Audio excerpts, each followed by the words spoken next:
Hello, and welcome to the November sessions of the Kentucky 4-H Virtual Learning Experiences. My name is Chuck Stamper, and I am the Extension Special Projects Coordinator for the University of Kentucky Cooperative Extension 4-H Youth Development Program. I'm really excited to be here with you again. I really enjoyed earlier presentations that we have been able to do, and so I hope that you will enjoy the November sessions as well. In today's sessions, we are going to be dealing with the election process in the United States. So I have some objectives that I want to go over with you that will help us as we begin our discussion. First of all, I want to cover basic definitions that deal with elections. So throughout the program, you're going to hear some basic terms that you might not know or that you may know already. We're going to discuss elections from a historical perspective and see how that process has changed over the millennia. I'm going to introduce the functions of elections to you, and hopefully you'll understand how an election process works. And then we want to review the voting rights and responsibilities of U.S. citizens as well as citizens of the state of Kentucky. And then we want to look at who may or may not vote in the United States and Kentucky. I want to show you a sample ballot, and then also we're going to end with a little activity that I think that you will enjoy. Now, to be able to do the activity at home, you will need to have some sort of container that will have a lid that will close, that you can't see into it will be best. You could use a paper bag, you could put a box like I have. Then you need something to write with. I chose this purple because I think it's really neat because in the United States, one of our political parties is red, the other one was blue. I hope that you think purple and that you research the candidate that fits your value set and you choose to vote for that candidate and not vote just for party. Party is important, yes, to some people, but make sure that you vote for the person that you have researched and you feel is the best candidate to suit the position. That's why I chose purple. There's a mixture of red and blue. And then I also think that it would be easier for you to have some sort of paper to write on. So I chose these little really neat colored index cards. All right, let's begin our discussion. So first of all, let's think about what actually an election is. So the Britannica Online Encyclopedia defines an election as the formal process of selecting a person for public office or accepting or rejecting a political proposition. All right, so that's something that we want to make sure that we understand. So an election does not just cover filling a person into an elected position or seat. All right, so an election can also be by accepting or rejecting a proposition. Now that rings true for us here in the state of Kentucky this year because we have two constitutional amendments that are being voted on, and we'll discuss more about that later. So let's now think about elections in history. Now, as we look back through historical writings, we find that elections are not just an American thing, or a North American ideology. Actually, elections have been used for centuries. We can find them in ancient Athens, in ancient Rome, and that's really awesome that we can look uh, and, um, and see over history how our election process has have changed. And so, what we would consider the modern idea of elections actually started happening in the 17th and 18th century in what we would consider the modern world. What I thought was really interesting is when I did the research for this, we found that the first recorded election process could be traced back to 754 BC in Sparta. Isn't that interesting? All the way back to 754 BC.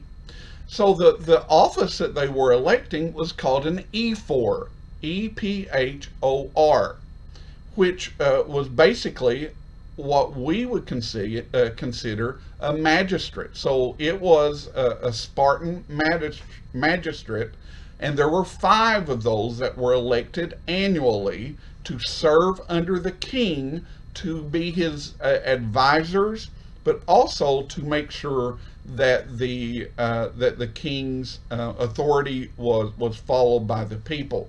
And so they were to make sure to dispense authority. They weren't police, or they weren't guards or anything like that. They were more of administrators. And it was really interesting, though, that even back in that time in Sparta, every adult male citizen was eligible to vote in the election, but also to run for election, and that was held annually. And then the winners of those elections for E4 would actually have to swear an oath to the king monthly. So it's kind of interesting. Yes, they were allowed to vote freely for those that were eligible, but they still had to swear allegiance to the king monthly to make sure they were following his authority. We take for granted, and we think in the United States that we equate elections with democracy, and that's not really true. Um, you know, uh, Even in the modern world, we find that most countries and nations of the world hold some sort of formal election. But the difference between what happens in other parts of the world and in the United States is that we actually allow for competition, and that in our elections, people can or candidates can run against each other, and the electorate, or those people who are eligible to vote, are the ones who elect. So, we had that historical thought about, even back in the Spartan times, that elections were being held. We really did not see a thought about free elections up until the 18th century, when you see across the world there was this desire for freedom, and people, including the United States, rose up against those ruling kingdoms and monarchies or oligarchies, and wanted to create self-rule or self-government. And this idea of one person, one vote, came up during this transitional period in the 18th century. And and people were using a term that we call now suffrage, SUFFRAGE, and suffrage meant the process of getting the right to vote in elections. So now let's quickly think about what are the functions of elections, because we really don't think about that, about how important participation in elections are. Elections allow us the fundamental contribution to participate in what we consider a republic with democratic principles, and that's what the United States actually is under. Now, you know, before there was this population boom in modern society, direct democracy, where each person's individual vote were counted and went to decide local elections, that was important. That is very hard to do and for practicality purposes now. And so we have what we call a representative democracy.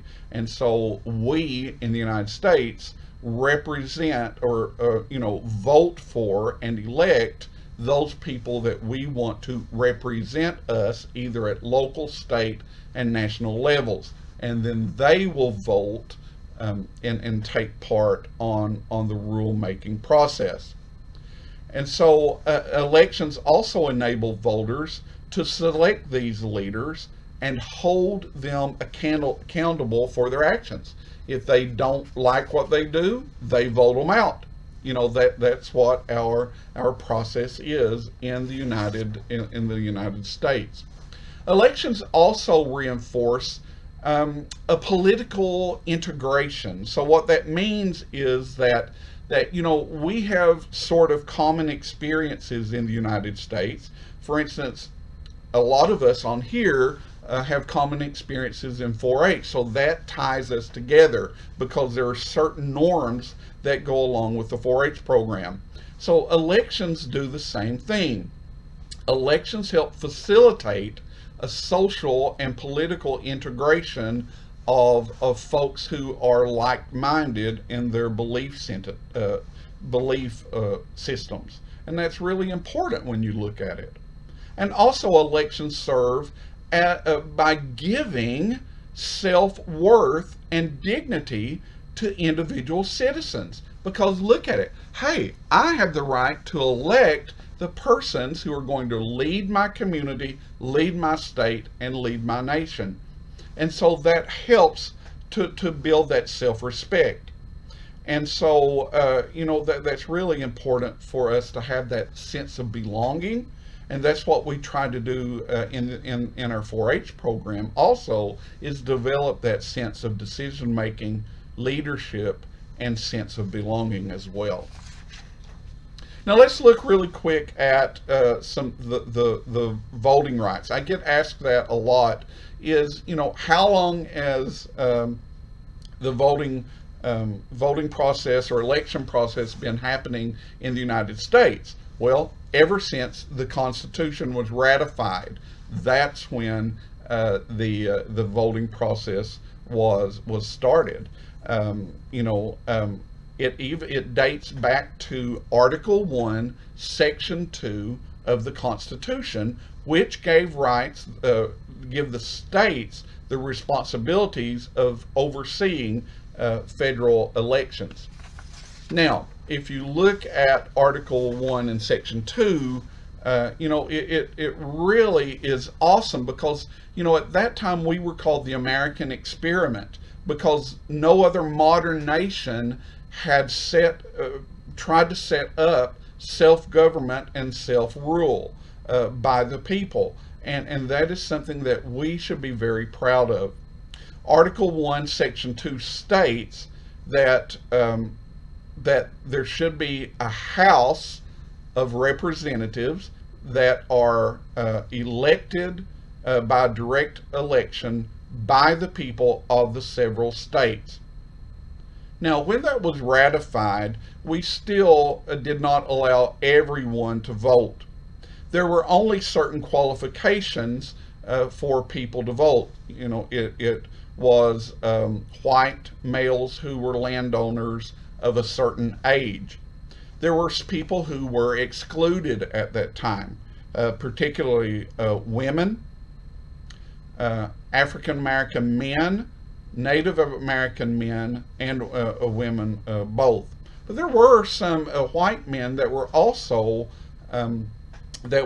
excluded as well. If they did not own property or a certain amount of property, then certain local elections would not allow them to vote. There was Benjamin Franklin is attributed to saying in public, hey, don't make that decision that people have to own land or a certain amount of land before they can vote, because it was the common man who vote for freedom of this nation.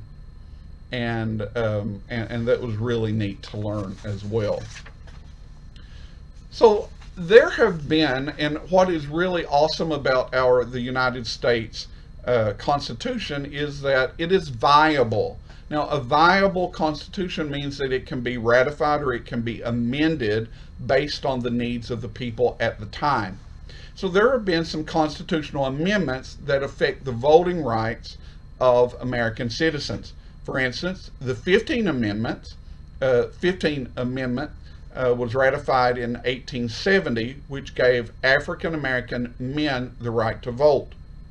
The 19th Amendment, ratified in 1920, gave American women the right to vote.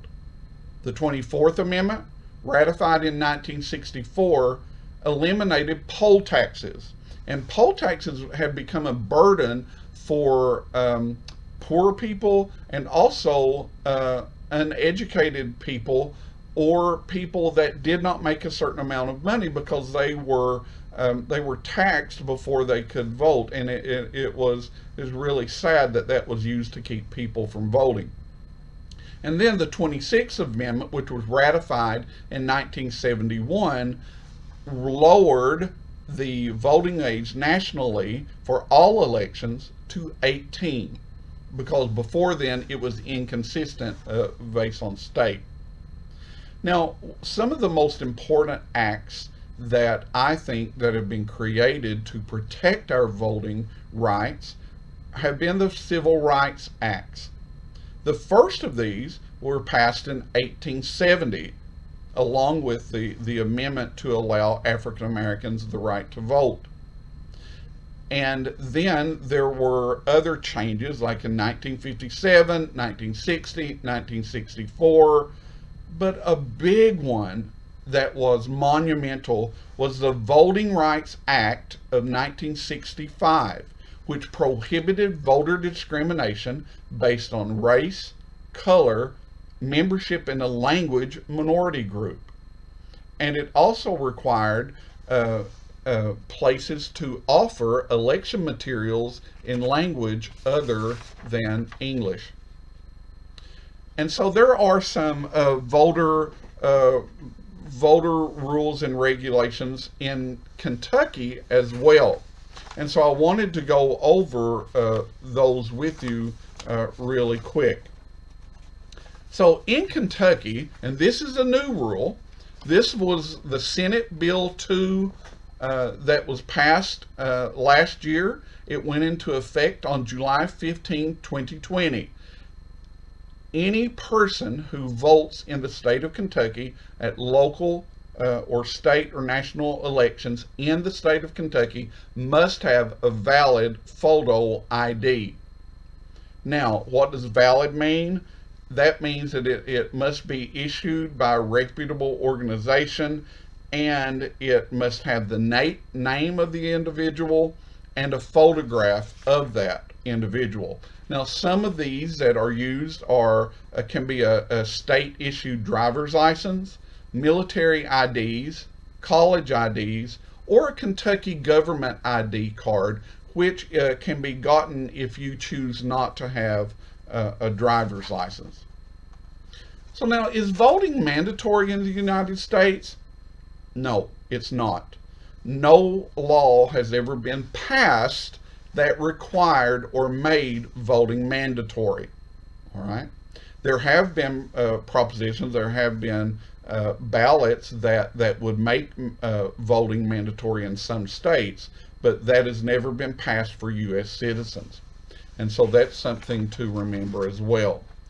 So who can vote in elections in the United States?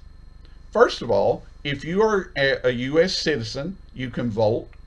if you meet your state's residency requirements, if you are 18 years old on or before the election day, and if you are registered to vote in that state. Now, there are some states like North Dakota that does not require voter registration, but you still have to be a citizen and vote.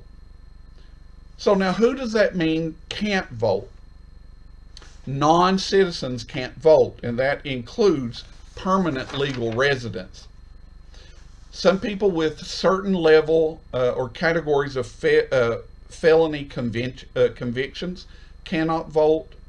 Some people who are, and the term is called mentally incapacitated, and some people who are mentally incapacitated are not allowed to vote, and that varies per state as well.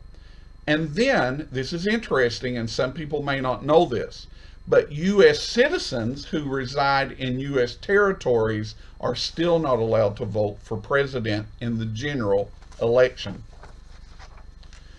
So if you are interested in learning more about who can vote, where to vote, and how to vote, please check with the Kentucky State Board of Elections.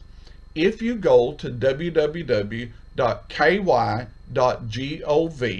you will be able to click on a link to Kentucky State Board of Elections, and you will be able to access more of our election rules. And also, during this time of a pandemic, the changes that have been allowed for this voting rotation only. So now let's look at a sample ballot. So let's say that I went to a voting precinct, all right, and followed the directions and were signed in, all right, and so I was found to be an eligible voter, all right. So the first thing it will show me, it will ask me if I want to vote straight party. Well, in the United States, we have a primary two-party system, Republican and Democrat. Now, there have been enough people who wanted to and are registered as libertarians and in certain states and federally, and so they have added that as well, okay, especially like in this instance in the United States. All right, so if you wanted to vote straight party, that meant that if I clicked on Republican, that means that only people who are registered or running as on the Republican ticket would get my vote. The same as if I picked Democrat or Libertarian. And so I can't tell you what to do, and you may want to vote straight party. That's up to you. But what I ask that you do is research each candidate. Make sure that the candidate that you vote for follows your value set. Remember, that person is going to be representing you on some very important decisions. Now, this is what a sample ballot for president looks like. Okay, all right. So it has the major candidate political parties. All right, and so it has Democrat, it has Republican, it has Independent, and it has Libertarian. All right, and so you are able to choose in this instance whomever you want for the president and also the vice president. Now that has changed in the United States. At one point in the United States, whoever got who in the early years, whoever got the most votes was president, and then whoever got second most votes was vice president. In today's voting, each political party has a platform, and they usually will have a presidential candidate and a vice presidential candidate, and they run together. and so you are able to choose that. Now, I wanted to also go, and so that's at the federal level. Like in Kentucky, we have people who are elected at the state, but we will elect us or represent us also at the federal election. And for instance, one of our senators is running this year or one of the seats for senator is running. And so one of the things that people may vote for is our U.S. state senator. Another thing that you may vote for is the representative who will represent us as well in Kentucky. And then, of course, there are local ballots. So this is actually a local ballot for Johnson County. And so if you don't live in Johnson County or in this district, then you would not have these names appear on your ballot. Now, one of the things I talked about earlier is that in addition to voting for people, but sometimes there are amendments to the Constitution or propositions that you will be able to vote for. And so like in Kentucky, we have 2 amendments to our Constitution that are being voted for. And instead of voting for a person, you would vote yes, you agree with that, or no, you do not agree with that. As we conclude today, I wanted to give an activity that you and your family can do at home. Why not have a home election? Work with your family, look up the sample ballot, choose the ballots, the elections that deal with your family, whether you live locally, what's going to be elected to the state level, and also our federal election. Research the candidates, look over them, find the person that suits you and follows your value set. And then have a family election or a home election. Remember when I told you about getting a box? So we could do it the way that, the way that it was done in a direct democracy and see who gets the most votes. So take a card like this and write down who that you would vote for in a certain election. So if I wanted to vote for president, I could vote for this person. And since our voting process is really a privilege and no one has to know who you vote for, then I just scribbled this to represent a name. And then you can fold it so that no one can see it, even by accident, and place it in the box. After every person has had the opportunity in your family or household to vote, then together you can open up the box, take out each of the choices or the votes, and count them and see who would win the election in your home if you were the electorate. I hope that you have had a good day watching this. I hope that you can come back to it if you need to. Please feel free to contact us at the Kentucky State 4-H Youth Development Office for more information on civic education and civic engagement programs. This has been Chuck Stamper with the University of Kentucky Cooperative Extension 4-H program, and we hope that you have a blessed November.